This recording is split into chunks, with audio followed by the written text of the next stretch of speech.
لو عايزين تاكلوا حاجة حلوة وسهلة وسريعة وفي نفس الوقت يطلع طعمها في منتهى الجمال، تعالوا النهاردة مع بعض هنعمل أحلى وألذ ترايفل مانجا. بجد يا جماعة خطير، ميكس كده بين الكيك والمانجا والكريمة، حاجة كده في منتهى الجمال. بصوا الطبقات بتاعته عاملة ازاي. تعالوا بقى كمان نشوفه من جوه، حلو جدا. شايفين من جوه عامل ازاي؟ هنعمله مع بعض النهارده بطريقه سهله وبسيطه من غير مكونات كتير ولا امكانيات زياده، وهيطلع حلو جدا. يلا بينا بقى نشوف الطريقه ونشوف المقادير بتاعتنا. هنعمل الاول الكريمه. هنحتاج لكوبايه من الكريم شانتيه الخام، هضيف عليها كوبايه من اللبن الساقع، ولازم اللبن يكون ساقع جدا. هضيف عليهم كمان نص كوبايه من السكر البودر. هقلبهم كده الاول مع بعض قبل ما اشغل المضرب. هشغل بقى المضرب وهفضل اخفق فيهم مش اقل من 5 ل6 دقايق.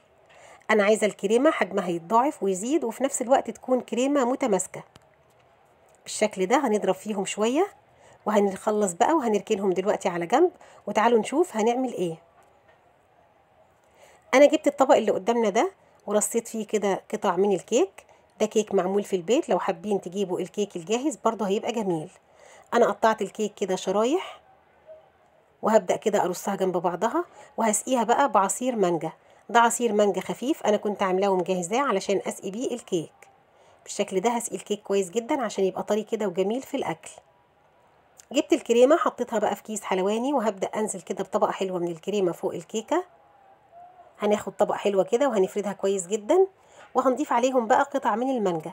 وهنا بقى زودوا قطع المانجا زي ما انتوا عايزين.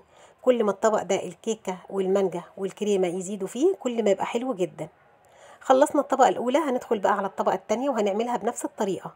هرص كده شرايح الكيك بالشكل اللي احنا شايفينه مع بعض، هرصها كده كلها جنب بعضها. وطبعا لو عايزين تعملوا طبق أكبر من كده أو صينية أكبر من كده طبعا براحتكم. هبدأ بقى كده أشرب قطع الكيك بعصير المانجا كويس جدا. عايزينها كده تبقى طرية وحلوة وطعمها جميل كمان في الأكل. خلاص شربناها كده من عصير المانجا، هنبدأ بقى نجيب الطبقة بتاعة الكريمة، وهنزل كده برضو بطبقة حلوة من الكريمة وهفردها فوق الوش، وهزود عليها قطع من المانجا. عملنا الطبقة التالتة بنفس الطريقة، وهنا بقى الكريمة بتاعة الطبقة التالتة والأخيرة هبدأ برضو كده أفرد فيها كويس جدا بالشكل ده. هفرد الكريمة كويس كده فوق الوش، وكنت مجهزة بقى جنبي كده شرايح من المانجا، هبدأ أرصها بالشكل ده فوق الطبق. وهنا بقى كتروا المانجا عشان هي اللي بتديله طعم حلو جدا. ده بقى الشكل النهائي بتاع الطبق بتاعنا. شايفين حلو ازاي؟ بجد جميل.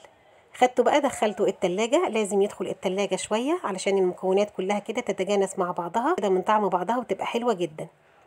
دخلناه التلاجة ساعتين وخرجناه بقى من التلاجة، وهنبدأ كده نقطعه بقى وناخد منه قطعة ونشوفه من جوه عامل ازاي.